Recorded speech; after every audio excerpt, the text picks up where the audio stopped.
Okay, so have you ever stubbed your toe Mm-hmm. and thought, like, hey, at least I'm not getting trepanned? Haha, probably not. Probably not. But that was actually a cure for pain Yeah. way back when. So today we're going to deep dive into the world of pain, Okay. how we understand it, how that's changed over time. And you shared with me the Pain Chronicles Right. by Melanie Thernstrom. And honestly, it's kind of crazy Yeah. just how much our views on pain have evolved. It is fascinating, to look back and see how pain has been interpreted through history, Yeah. not just, as this physical thing, but as like a cultural, Right. spiritual phenomenon. Yeah, Thernstrom starts by taking us back to ancient times. Mm, And I mean, way back. It's not like they had WebMD back then. right. So they didn't have a very scientific understanding of pain, did they? No, not quite. A lot of ancient civilizations viewed pain as, kind of like a demonic possession or divine punishment. Think spells, rituals, even trepanation. Trepanation. Yeah. So that's where they, like, drill holes in the skull, right? Exactly. Oof. I don't think that would fly with modern medicine. Yeah, I don't think that's FDA approved. No, not at all. But what's interesting is they were trying to release, like, evil spirits, right? Exactly. Like, literally, like, get the demons out. Yeah, it shows how deeply connected they thought the mind and body were. Mhm. Even back then. Like, take the Babylonians, for instance. They Yeah. they believed toothaches were caused by a toothworm. A tooth worm, like a little critter. Yeah, like a little demon living in your tooth. And so their cure was Well, now we to could. recite this very specific story Okay. 3 times over a mixture Wait, of what was in the mixture? beer, oil, and plant pus. Okay, that's one way to go about it. Yeah. I don't know if it came with a mint or anything, but Uh-huh. Probably not. probably not. But it does make you think, like, what does it say about a culture when Right. when pain is explained by a demon living in your tooth? It really highlights that human need to explain suffering, right? To like find meaning in something that can be so debilitating, so mysterious. The Egyptians, they believed the god Horus Oh, for suffered from migraines because of catfish demons. catfish demons. Right. Like they were swimming around in his head. Well, something like that. The point is, Okay, I get it. pain wasn't just this personal experience. Yeah. It was woven into their mythology, into their whole understanding of the universe. Right, so it's like pain was a story, not just a sensation. Exactly. But there had to be a shift at some point, right? Mm-hmm. I mean, we don't blame catfish demons for headaches anymore. Hopefully not. When did this view of pain start to change? Well, a major turning point was definitely the advent of anesthesia in the mid-19th century. It marked this big shift towards a more biological view of pain, something that could be controlled, even eliminated through science. Yeah, it's like pain went from this mystical thing to a problem to be solved. Right, exactly. And you would think that people would, like, line up for painless surgery. Mm-hmm. But Thernstrom actually talks about some Yeah. initial resistance to anesthesia. Absolutely. Like, why was that? Why would anyone say no to less pain? Well, it was a complicated time. Some people saw it as like interfering with God's plan. Oh, wow. Some even denounced it as satanic. Oh, wow. That's intense. Yeah, it's a powerful reminder that even seemingly good advancements can be met with opposition when they challenge these really deeply held beliefs. Yeah, that's a great point. It's like even as we started to develop a more scientific understanding, Right. there were still these echoes of these older beliefs. Yeah, Like this idea that pain had this spiritual dimension to it. absolutely. And this whole tension between the mind and the body, the Wow. spiritual and the scientific, it continues to this day in Yeah. how we, understand and treat pain. But before anesthesia was widely accepted, there were all these like other approaches to pain management. Like what? Well, Thernstrom, she digs into the world of mesmerism. Mesmerism. That sounds a bit like hypnotism, right? It was kind of a precursor to modern hypnotism, Okay. this practice that involved influencing the body's magnetic fluids. Magnetic fluids. Okay, now we're getting to some weird territory. Well, that's what they believed back then. But the interesting part is they actually used mesmerism for pain relief. Oh, wow. Even allowed for some surgeries to be performed without pain. So they were basically hypnotizing people into not feeling pain. That's wild. Yeah, it is pretty remarkable. But does that mean like pain is all in our heads? I mean, not entirely, but it does show the power of the mind Yeah. in shaping how we experience pain. And that brings us to the placebo effect. Oh, right, right. Thernstrom mentions this case where a man's knee pain was relieved by a Q-ray bracelet. A Q-ray bracelet, like one of those, Yeah. like magnetic things. Yeah, and it worked, even after he learned it was a placebo. That's incredible. So the power of belief. Yeah. It's a strange and powerful thing. So we've gone from demons to magnetic fluids to placebos. So where does the modern understanding of pain fit into all of this? Well, that's where things get even more interesting, because today we know that pain is a lot more complex than just a simple on-off switch in our nervous systems. Right. It's really this dynamic interplay between the body and the mind, influenced by everything from our emotions to our past experiences. Okay, so we've established, like, pain is complicated. Right. It's not just one thing. And in the Pain Chronicles, Thernstrom takes us beyond, like, the history and the science. Yeah. And she shares her own, like, very personal struggle with chronic pain. Yeah, she talks about her own experience with neck and shoulder pain. Yeah, and I think that adds a whole other layer to the book. It does, because it's not just an intellectual exercise anymore. It's someone grappling with this real lived experience. Exactly. And she talks about, like, how she initially resisted even seeking a medical diagnosis. Yeah, almost like if she didn't acknowledge it. Right. It wouldn't be real. Yeah, and I think, like, a lot of people can relate to that, right? Yeah, absolutely. Like, you don't want to admit that something could be seriously wrong. Especially when it's pain that just, like, won't go away. Exactly. It's human nature to avoid unpleasant stuff. Right. But like Thernstrom found out, sometimes that avoidance can make things worse.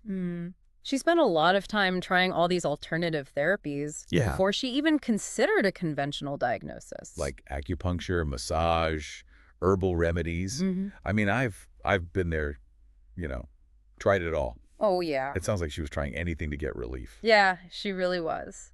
And while alternative therapies, can definitely be helpful for some people, right, they don't always get to the root of the problem, Yeah, it's like putting a Band-Aid on a wound without cleaning it first. Exactly. So while she's trying all these different approaches, what's happening with her understanding of pain itself? Well, she's definitely starting to see it differently. Okay. And one of the most, I guess, intriguing parts of the book is when she comes across the work of Dr. John Sarno. Okay, Dr. John Sarno, I don't know that name. He had this somewhat controversial theory that a lot of chronic pain actually comes from repressed emotions. Wait, you mean like our emotional baggage can like manifest as physical pain? That's the idea. How does that even work? Well, he called it tension myositis syndrome, or TMS for short. Okay. And his idea was that, all this repressed anger and anxiety and stress, it can lead to muscle tension and pain. So it's like the pain is a distraction from those deeper issues. Yeah, in a way. Isn't that kind of like saying that the pain is all in your head? I mean, it's not that simple. Not all doctors agree with Sarno's approach, but it does highlight that connection between mind and body. Yeah. Thernstrom herself was really drawn to his ideas, especially as she started thinking about her own life. So it sounds like she's considering the possibility that her pain might have a psychological component. And that can be both, like liberating and scary. Right. Because on one hand, it suggests that maybe you can address the pain by dealing with those deeper emotional issues. Right. But it can also be tough to face those repressed emotions. Yeah, and it can be hard to even talk about that stuff, especially with people you're close to. And Thernstrom even talks about how she was hesitant to even tell her partner about her pain, like worried that it would change how he saw her. Yeah, that fear of being seen as weak or like a burden or even crazy. Right. It's something a lot of people with chronic pain deal with. Absolutely. It can be really isolating. Yeah. It makes it hard to get support. So it sounds like she was dealing with a lot. Right. Both physically and emotionally. Yeah. But she eventually decides to get an MRI to see if there is a physical reason for her pain. Right. So he's confronting the possibility of a medical diagnosis. Exactly. Acknowledging that maybe there's a real physical cause. Yeah. But while she's waiting for the results, she has this interesting encounter. Yeah. On a reporting trip to Addis Ababa. Right. She meets this man with leprosy.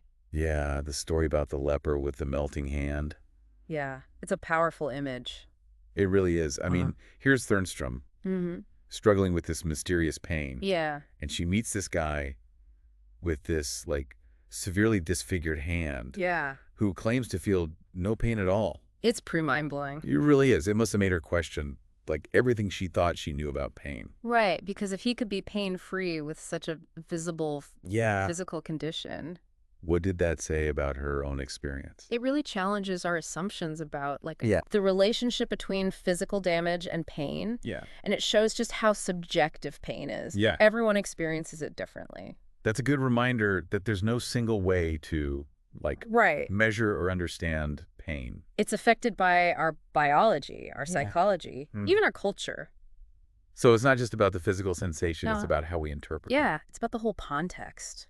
And that brings us to another fascinating part of the Pain Chronicles. Okay. Thernstrom takes us back to a time before anesthesia, when surgery was this, like, brutal ordeal. Yeah, she talks about Fanny Burney's account of a mastectomy in 1811. Yeah, performed without any pain relief whatsoever. It's a tough read. It is. It's pretty harrowing. It gives us a glimpse into a time when pain was just this unavoidable part of medical treatment. Surgeons were all about speed back then. Yeah. Not because they didn't care, but because minimizing the agony was the only mercy they could offer. It's hard to even imagine going through something like that.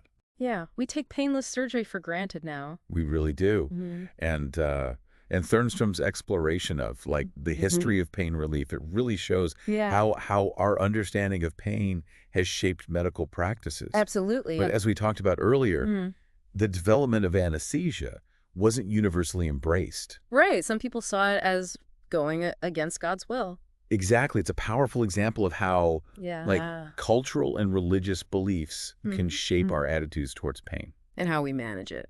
Exactly. Yeah. So we've gone from pain as a spiritual test to pain as something to be conquered by science. But Thernstrom's own journey, it suggests it's a lot more nuanced than that. Oh, absolutely. It's an ongoing evolution, you know? Yeah. As we learn more about the brain and the nervous system and this whole mind-body connection, our understanding of pain keeps deepening. Well, we've covered a lot of ground in this deep dive, from ancient myths to the evolution of pain management. But I'm really interested to see what happens next in Thernstrom's story. Yeah. And what other insights she uncovers. So we left off with Melanie Thernstrom waiting for those MRI results, like ready to finally face a diagnosis for her chronic pain. Yeah. What does she find out?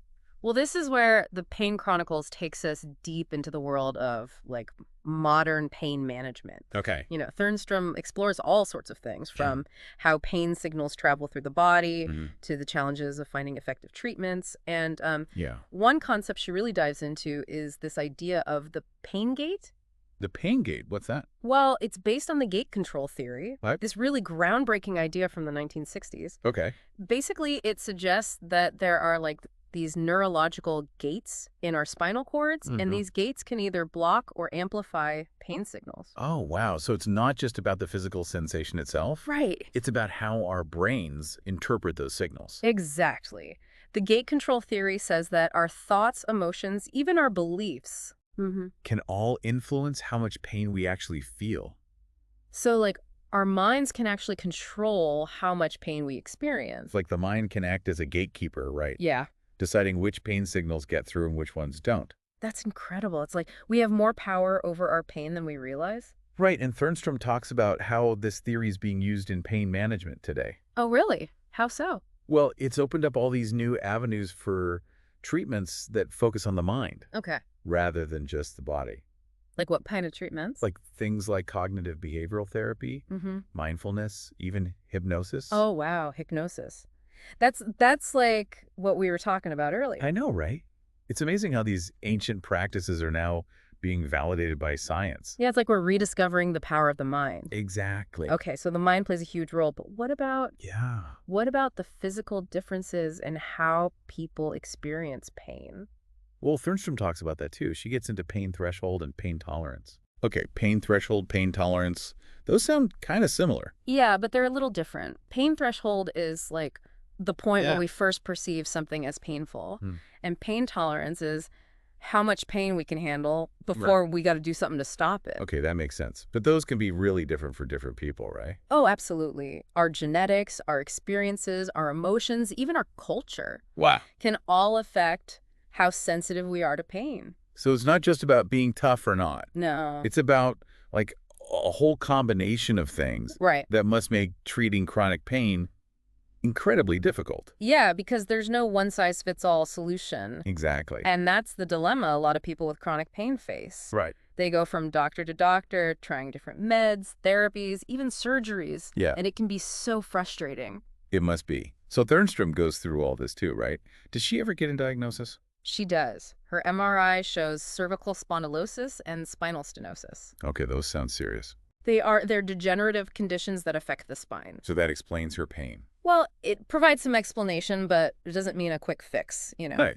She still has to figure out how to live with it. It's a good reminder that even with all the medical advances we have, chronic pain can be really complex, and it doesn't always go away. So what do you do then? How do you deal with that? That's why it's so important to think about pain management holistically. Okay. You know, you got to address not just the physical stuff, but also the psychological and emotional impact of living with pain. Because chronic pain, it's not just about the physical sensations. Right. It affects your whole life. Exactly. And what I found really interesting in the Pain Chronicles is how Thernstrom connects her personal experience with these, like, bigger philosophical questions. Right. She gets into some deep stuff about suffering. Yeah, like the meaning of life, all of that. She looks at all these different ideas, like, is pain a punishment, a test of faith, even a path to spiritual enlightenment? And what does she decide? Well, she ultimately rejects those interpretations. Really? Yeah, she argues that there's nothing inherently meaningful or redemptive about suffering. That's a bold statement. Yeah. I mean, she even pushes back against the Christian idea of taking up your cross. Yeah, she says there's nothing to decipher. The language of pain dissolves in suffering. That's powerful. So after all this, like after this journey through history, science, personal experience, philosophy, what's the main takeaway from the Pain Chronicles?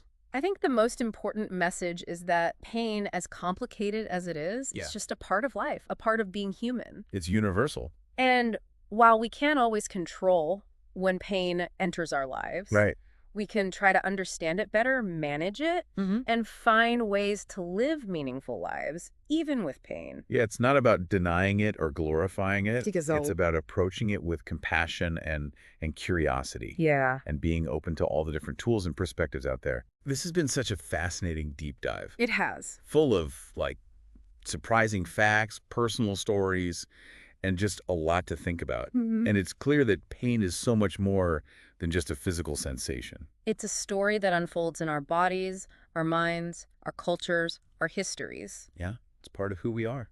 And while pain can definitely cause a lot of suffering, it can also lead to growth and resilience and a deeper appreciation for life. Well said. And to our listener, we encourage you to keep exploring the world of pain. Yeah. Keep asking questions, keep seeking knowledge. And keep finding ways to navigate this universal experience. With courage, compassion, maybe even a sense of wonder. I like that. Thanks for joining us on this deep dive into the Pain Chronicles.